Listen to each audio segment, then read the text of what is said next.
Okay, so the repetitive part of Neso, right, which is all anyone ever remembers. What? The names. The names. Well, not the names. It's a name. It's the tribe. What the offerings of the Nesiim. Yeah. The offerings of the Nesiim. That's right. So what exactly did they bring, and why did they bring what they brought? You remember? Silver. Fire. Mostly materials. Wow, you guys don't remember at all. What? So, Biyom Kalot Moshe Lakim and Mishkan Yoshachoto Vechedeshoto Ved Kol Kelav and Vedech Kol Kelav Mishkan Vechedeshotam. On the day that they finished inaugurating the Mishkan and anointing the vessels, etc. Vayakrivu Nesiei Yisrael Rashi Beit Avotam Heim Nesiim Atot Heim Amdim Ala Pekudim. So the Nesiim bring their gift. Vayaviv Karbanam L'Fnei Adonai. Eglot Tzav U'Shnei Asar Bakar Agala Al Shnei Nesiim V'Shor Lecha V'Ekrivu Otam L'Fnei Mishkan. So they bring what? With Sheish Eglot Tzav. Right. So this is what I wanted to point out. Is there is a machlokas here, right?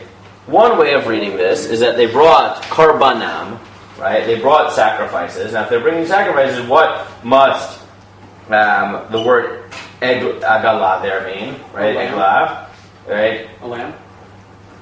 Calf. A calf. A calf, right? It has to be an animal. Is it egel? Oh, egel. You say zahav? Agala is a shoulder. Agla. No, theoretically. egel in like the Torah places, isn't Right? it? Lamb? Theoretically, except that's obviously not right. Right? That would be a theoretical read, but it's not right. How do I know it's not right? Because Rashi reads it differently. No, because the next word's ushne asar bakar. Right? Oh, yeah. Right? They bring the cows, right? Couldn't Eglot mean the younger ones? No. So what is an eglot tzav? What is shot an eglot tzav? I guess you could theoretically read it. It's wagons, thank you. Right? Eglot tzav are not karbanot, right? That's the bakar they bring. It's an agala, exactly, right? They bring like a super agala. right? Now, of course, if you continue to realize that's true, right? Agala, right? It doesn't say egla, it says agala, right? This is not like not like two possible ways, like actual possible. Like theoretically, you could have read it that way. You'd be wrong, right? Ushnei asar bakar agala al shnei nesiim, right? It's an agala. Agala is a right? A wagon. Good. Why do you bring a wagon? Or what is their gift primarily? What is this wagon for? For them being the Nesiim. To hold their things. To hold their things? This is the gift to the Mishkan. The gift is, the wagon has also like to hold what? Gold and silver, the calves. Right, so you could have said that, right? But the simplest is that they are used For war. To drive them with the horses. Who are they given to? Kahana. Like, it's all pshat, isn't it? Like, The Levium. right? Yeah, which Levium? A Kahati. So the Levium to Levnei Gershon. And not Levnei Kahat, right? Again, this is all pshat. This is not like, right? They give them, I'll read you in Vav. Eshtei Agalot. That's a good guess. It's good that you don't think. Eshtei Agalot ve'arbara bakar natzad Levnei Gershon k'viyav adatam. He gave them to the beginning Gershon. Ve'arba Agalot ve'shmonada bakar natzad Levnei Mari k'viyav adatam b'yad Itamar ben Aaron HaKohen. And he gave it to Merari. V'levnei Kahat lo natan. But he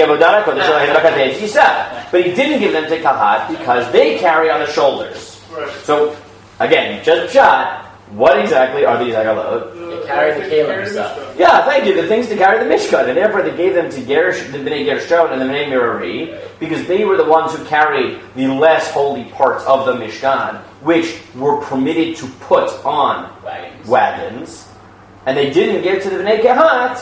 They just shoulder carry. Because they carry on the shoulder, and therefore it would have been purposeless / usher for them to provide them with wagons, which they could have used to carry the Other Kalim. the kalim. They're not allowed to do. So what they gave primarily, right? When you read it, I would say carefully, but really when you just read the psukim, what they gave them was they gave them mode of travel, right? They gave them the wagons and presumably the bakar there are not karbanot. They are Carry the wagons. yeah, they're the animals that drag the wagons along, right? That's what it is. Horses. Right? Right. They use horses, they use oxen. But yeah, right? I mean, it's the same equivalent of what we would use Not we wouldn't use anything. We use our horse and buggies. When we used our horse and buggies, right, exactly. They use their ox and buggy, and we just use a tractor or a driverless tractor. What's option Right. buggy? What? What's option buggy? Ox and buggy.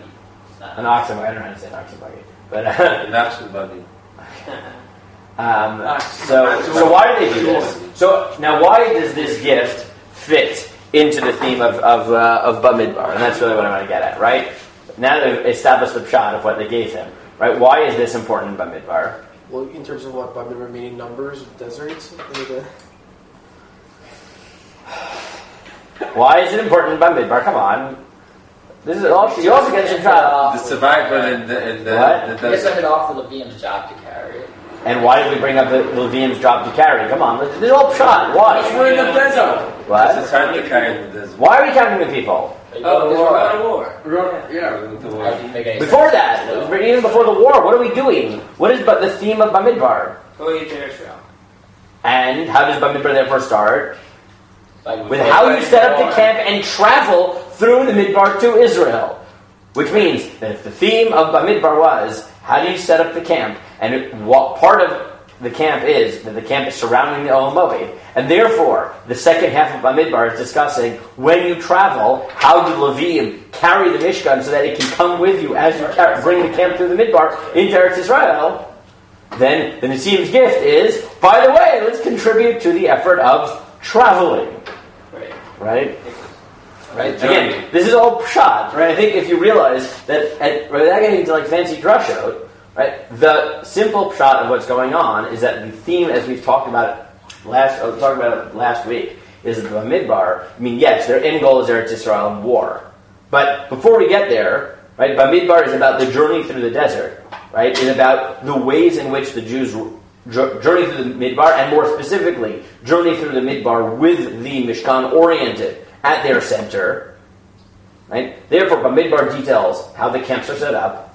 Where the second half of Bamidbar explains how the Leviim physically carry the Mishkan as they go from place to place. And then Parshat Naso adds that the Nesiim wanted to contribute to that process, meaning they're just like, we've talked about how Bamidbar, unlike Vayikra, has a lot more about the involvement of the non-Kohanim in the relationship with the Mishkan. In Pshat, Naso is part of that cheshbon, right? That the Nesiim are saying, we also want to be part of this. We're the leaders of the Jewish people. We want to be involved in the way in which the Mishkan is carried, right? Which is an expression of our commitment to the Mishkan being at the center as we travel.